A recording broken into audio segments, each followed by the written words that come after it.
आपके अपने YouTube channel global science IQ में आप सभी लोगों का मैं हार्दिक स्वागत करती हूँ।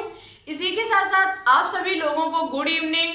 जैसा कि आप सभी लोगों को पता है, हम इवनिंग में 8 बजे के समथिंग एक 500 क्वेश्चंस की सीरीज चला रही है, जिसके ये क्लास नंबर 28 है, जिसमें आज हम आपके लिए NCERT केमिस्ट्री से लिए हुए वेरी इंपॉर्टेंट क्वेश्चन लेकर के आए हैं, जो कि आपके एग्जाम के लिए बहुत ही इंपॉर्टेंट एंड शानदार क्वेश्चन है। और आज की क्लास में आपको जो हमने दोपहर में पढ़ाया BBT प्लस ओवरलैपिंग, उससे भी क्वेश्चंस देखने को मिलेंगे। यदि अभी तक आपने दोपहर वाली क्लास को नहीं पढ़ा है तो एक बार उसको जरूर पढ़ लें, जिससे कि आपकी यहाँ पर प्रैक्टिस हो जाएगी। और ऐसा हमने दोपहर में बोला भी था कि जो हम आपको टॉपिक पढ़ाएंगे दोपहर में, उससे आपको इवनिंग में क्वेश्चन देखने को मिलेंगे, जहां से आपकी प्रैक्टिस हो जाएगी और आपकी तैयारी और भी बेहतरीन हो जाएगी। ठीक है, तो एक बार दोपहर वाली क्लास को लें, तभी इस क्लास को अटेंड करें, जिससे कि आपकी प्रैक्टिस हो जाएगी। ठीक है, तो आप सभी लोग आज की क्लास को बिल्कुल भी स्किप मत करें, अंत तक देखें, क्योंकि आज के क्वेश्चन बहुत ही शानदार क्वेश्चन है। तो फिर टाइम ना वेस्ट करते हुए बात करते हैं आज के फर्स्ट क्वेश्चन पर। आज का फर्स्ट क्वेश्चन है कि SS ओवरलैपिंग के मध्य कौन सा बंध बनता है। SS ओवरलैपिंग के मध्य कौन सा बंध बनता है। यदि आपने दोपहर वाली क्लास को पढ़ा होगा तो आपको इसका आंसर अवश्य ही पता होगा। पाई बॉन्ड, सिग्मा बॉन्ड, या फिर एवा-वी दोनों, या फिर इनमें से कोई नहीं। तो आपको पता है SS ओवरलैपिंग हमारा इस प्रकार से होता है। ठीक है, SS ओवरलैपिंग के मध्य ये जो बॉन्ड बनता है वो हमारा होता है सिग्मा बॉन्ड। ठीक है, कौन सा बॉन्ड होता है, सिग्मा बॉन्ड। जबकि SP ओवरलैपिंग, जो आपका SP ओवरलैपिंग होता है, इनके मध्य भी सिग्मा बॉन्ड बनता है। ठीक है, जबकि एक्स अक्ष पर जो हमारा PP ओवरलैपिंग होता है, S अक्ष पर जो हमारा PP ओवरलैपिंग होता है, इसमें जो बॉन्ड बनता है वो भी हमारा सिग्मा बॉन्ड होता है। जबकि Y अक्ष पर जो आपका PP ओवरलैपिंग होता है, PP ओवरलैपिंग कुछ इस प्रकार से Y अक्ष पर होगा। यदि इस प्रकार से ओवरलैपिंग हो रहा है तो याद रखना जो इनके मध्य बॉन्डिंग होगी वो हमारी पाई बॉन्ड होगा। ठीक है, इसका बहुत ही इंपॉर्टेंट है, क्योंकि इससे आपके एग्जाम में क्वेश्चन पूछे जाते हैं। SS ओवरलैपिंग के मध्य जो बंध बनता है वो कौन सा होता है, सिग्मा बॉन्ड। ठीक है, ऑप्शन नंबर बी जो होगा वो इस क्वेश्चन का राइट होगा। नेक्स्ट क्वेश्चन है, संयोजकता आबंध सिद्धांत किसने प्रतिपादित किया। संयोजकता आबंध सिद्धांत किसने प्रतिपादित किया। हिटलर तथा लंदन ने, पॉलिंग तथा स्टेलर ने, कौशल ने, या फिर विलियम्स क्रुक्स ने।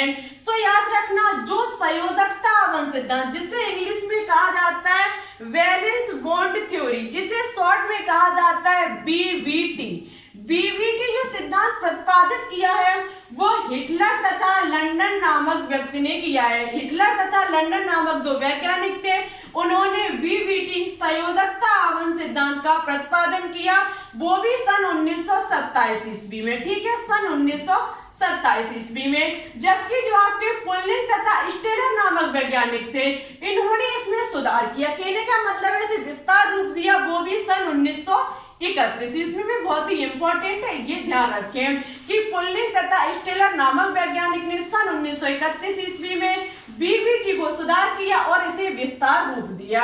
नेक्स्ट क्वेश्चन है कि सही संयोजकता में इलेक्ट्रॉनों का स्थानांतरण होता है, इलेक्ट्रॉनों की बराबर साझेदारी होती है, या फिर एक परमाणु के इलेक्ट्रॉन को दो परमाणुओं के मध्य साझेदारी, या फिर इनमें से कोई नहीं। आपको बहुत ही अच्छे से पता होगा सही संयोजक आबंध में इलेक्ट्रॉनों की बराबर साझेदारी होती है।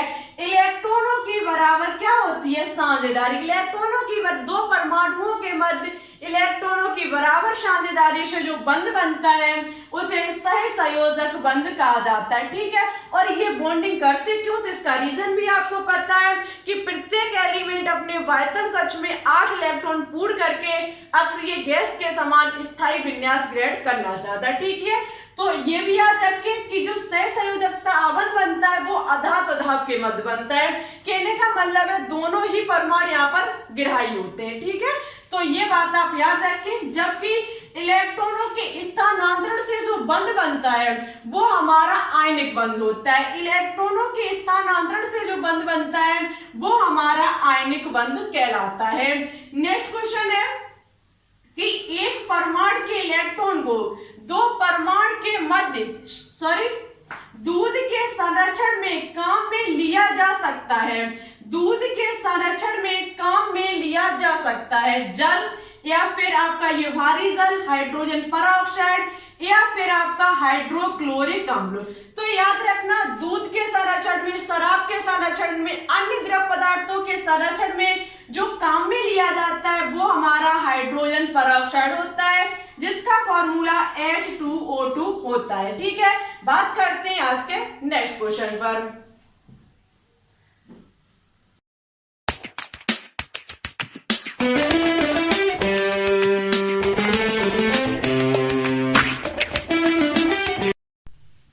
देखते हैं नेक्स्ट क्वेश्चन को। नेक्स्ट क्वेश्चन है कि पायरोलुसाइड अयस्क किस धातु का है। बहुत ही इंपॉर्टेंट क्वेश्चन है, क्योंकि अयस्क चैप्टर से भी आपके एग्जाम में बहुत अच्छे अच्छे क्वेश्चन पूछे जाते हैं। ठीक है, यदि अभी तक आपने अयस्क वाला टॉपिक नहीं पढ़ा तो एक बार उसको प्ले लिस्ट में जाकर के जरूर पढ़ लें, क्योंकि बहुत ही इंपॉर्टेंट टॉपिक है आपके एग्जाम के लिए। पायरोलुसाइड अयस्क किस धातु का है, कॉपर का, जिंक का, मैंगनीज या फिर आयरन का। तो याद रखना, पायरोलुसाइड जो अयस्क है वो हमारा मैंगनीज का एक अयस्क है। मैंगनीज धातु का एक पायरोलुसाइड अयस्क है जिसका फॉर्मूला MnO2 होता है। MnO2 इसका फॉर्मूला होता है पायरोलुसाइड अयस्क का। ठीक है, नेक्स्ट क्वेश्चन है बहुत ही इंपॉर्टेंट क्वेश्चन, और आपको इसका आंसर हमारे कमेंट बॉक्स में देना होगा। देखते हैं कौन बच्चे इसका सही और अच्छे से आंसर देते हैं, क्योंकि ये टॉपिक हम बहुत ही अच्छे से और डिटेल से पढ़ा चुके हैं। हमने कई एक बार ऐसे क्वेश्चन होमवर्क में दिए, लेकिन किसी ने भी आंसर नहीं दिया, लेकिन आज आपको इसका आंसर देना पड़ेगा। देखते हैं, यदि आपने इसका आंसर दे लिया तो आप समझ जाना कि आप 2021 में सिलेक्शन ले सकते हैं, आपकी तैयारी बेहतरीन चल रही है। ठीक है, तो कोशिश करें इसे लगाने की कि निम्न में से अनचुंबकीय आयन है। आपको बताना होगा Zn2+, Ni2+, या फिर Cu+, या फिर इनमें से कोई नहीं। कौन सा हमारा अनचुंबकीय आयन है, इनमें से कौन सा ऑप्शन इसका राइट होगा, आपको आज के कमेंट बॉक्स में कमेंट करके बताना होगा। नेक्स्ट क्वेश्चन है कि ओवरलैपिंग हिंदी में कहा जाता है अतिव्यापन से ऊर्जा होती है। ओवरलैपिंग से ऊर्जा होती है मुक्त, अवशोषित या फिर मुक्त और अवशोषित दोनों, या फिर इनमें से कोई नहीं। बहुत ही इंपॉर्टेंट क्वेश्चन है, याद रखना।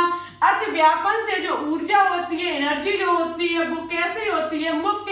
क्योंकि ओवरलैपिंग में क्या होते हैं, जो अर्धपृत कक्षक होते हैं उनके इलेक्ट्रॉन आपस में दोस्ती करते हैं। ठीक है, और आपको ये भी पता है कि जितने पास आ जाएंगे उतना ही अतिव्यापन हमारा, जितने अधिक अतिव्यापन होगा, जितने पास से अतिव्यापन होगा, हमारा जो बंध बनेगा वो उतना ही प्रबल बंध होगा। ठीक है, तो याद रखना, ओवरलैपिंग से ऊर्जा हमेशा मुक्त होती है। नेक्स्ट क्वेश्चन बहुत ही इंपॉर्टेंट क्वेश्चन है कि डी सबसेल की आकृति होती है। डी सबसेल की जो आकृति होती है वो कैसी होती है, गोलाकार, डंबलाकार, दो डंबलाकार, या फिर ये सभी। तो याद रखना, डी सबसेल की जो आकृति होती है वो हमारी दो डंबलाकार होती है। जबकि डंबलाकार की बात की जाए तो जो हमारा पी सबसेल होता है उसकी आकृति हमेशा डबलाकार होती है, और आपका जो गोलाकार होता है वो हमारा एस सबसेल होता है। एस सबसेल की जो आकृति होती है वो हमारी गोलाकार, पी सबसेल की आकृति डंबलाकार, और आपके डी सबसेल की आकृति दो डंबलाकार होती है। ठीक है, ये क्वेश्चन सभी बहुत ही इंपॉर्टेंट क्वेश्चन थे। देखते हैं आज के नेक्स्ट क्वेश्चन को।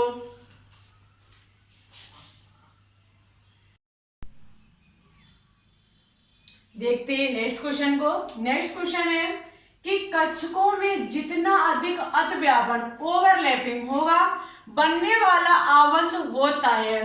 कक्षकों में जितना अधिक अतिव्यापन होगा तो बनने वाला आबंध होगा प्रबल, दुर्बल, ज्यादा या फिर कम।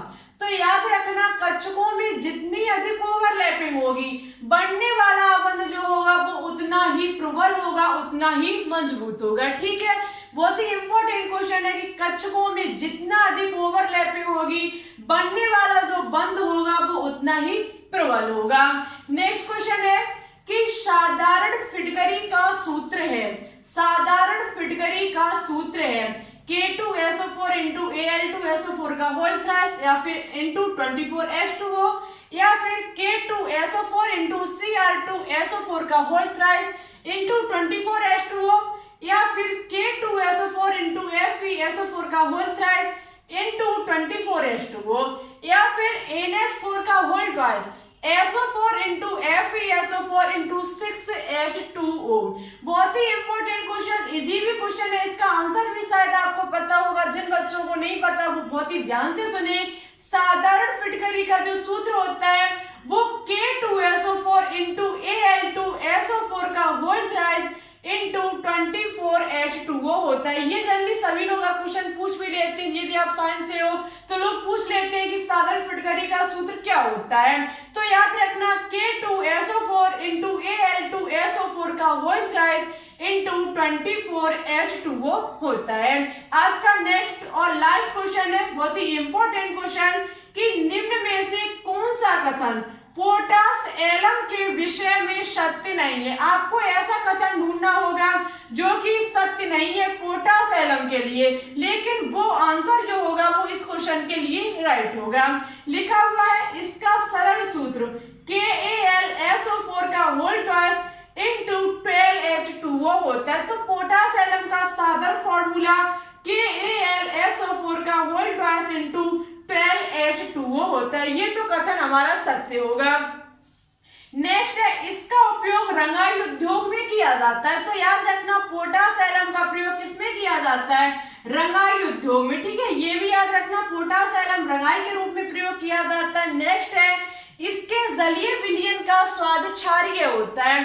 तो याद रखना पोटास एलम जो होता है उसका जलीय विलयन स्वाद में कैसा होता है? जो इसका जलीय विलयन होता है वह हमारा क्षारीय ना होकर के कैसा होता है? अम्लीय। तो ये कथन जो होगा वो हमारा गलत होगा, जबकि ये आंसर जो होगा वो राइट होगा। एक और ऑप्शन है कि गर्म करने पर ये अपने